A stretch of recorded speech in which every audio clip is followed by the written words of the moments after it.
মানুষের মন ভালো হয় জামা কাপড় অন্যান্য শপিং করলে, আর আমার মন ভালো হয় বাজার করলে, যেমন টুকটাক ঘরের যাবতীয় যা জিনিস এগুলো কিনলে। আমার যখনই মন খারাপ থাকে বা হাতে কিছু টাকা থাকে আমি চলে যাই বাজারে টুকটাক যাবতীয় জিনিস কিনতে, যেমন সবজি, কাঁচা বাজার, ঘরের টুকিটাকি জিনিস, এসব এসব কিনলে আমার মন এক নিমেষেই ভালো হয়ে যায়। তো আমি বাজারে গিয়েছিলাম, কি কি আনলাম। আমার ছোট বাচ্চাটা অসুস্থ, ওর জন্য সামান্য জ্বর আসছে, তো ওর জন্য একটা নাপা সিরাপ আনলাম। আর আমার মাইগ্রেনের সমস্যা আছে, তো আমার জন্য টাফনিল যেই মেডিসিনটা পাওয়া যায় মাইগ্রেনের, ওইটা। নুডলস, 2 প্যাকেট নুডলস, একটু ম্যাগি মশলা, কফি পাতা কয়েকটা, আর এখানে হচ্ছে পাস্তা। আমি কয়েক ধরনের পাস্তা মিলে 1 কেজি এনেছি। নুডলসের সাথে মিক্সড করে দিলে আমার বাচ্চারা খুব ভালো খায়। আর এই ব্যাগে আছে, এটা একটা কুরিয়ারে একটা পার্সেল ছিল, সেটা এসেছে। এটার মধ্যে কি আছে দেখাবো শেষে।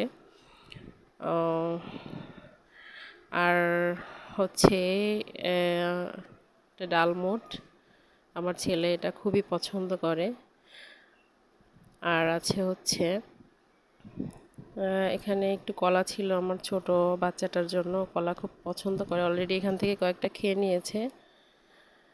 আর হচ্ছে আছে হচ্ছে একটা ড্রেস, এটা আমার কন্যার জন্য নিয়েছিলাম, এটা রেখে দিলাম। আর খামে কি আছে চলুন খুলে দেখা যাক, দেখি কি বের হয় এত বড় একটা খাম থেকে। চিঠি না, নিশ্চয়ই চিঠি দেওয়ার মতো কেউ নেই এখন, তো দেখি কি বের হয় চলুন। তো আমি খামটা খুলতেছি। আমার কাছে মনে হচ্ছিল যে খামে কিছুই নেই, খামটা ফাঁকা। দেখা যাক দেখি কি বের হয়। তো এই যে, আমি তো খামে হাত দিয়ে অবাক। এটা হচ্ছে আমি একটা একটা ভাইয়ের কাছ থেকে কিছু মরিচের বীজ গিফট পেয়েছিলাম, তো সেটাই এসেছে, মরিচ, একটা জাতের মরিচের বীজ। আমি আবার খুব গাছপ্রেমী, বিভিন্ন প্রকারের মরিচের গাছ সংগ্রহ করতে ভালোবাসি। তো ওই ভাইয়াটা আমার জন্য কিছু মরিচের বীজ গিফট পাঠিয়েছে, তো এটাই ছিল খামে।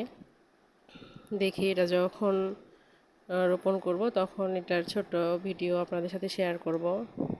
তো এই ছিল আমার আজকের টুকটাক বাজার। ও, মানুষের মন ভালো হয় হয়তো অনেক টাকা পয়সা নিয়ে বাজার করে বা শপিং করে, আর এটাই আমার মন ভালো হয়ে যায় এগুলাতেই। আল্লাহ হাফেজ।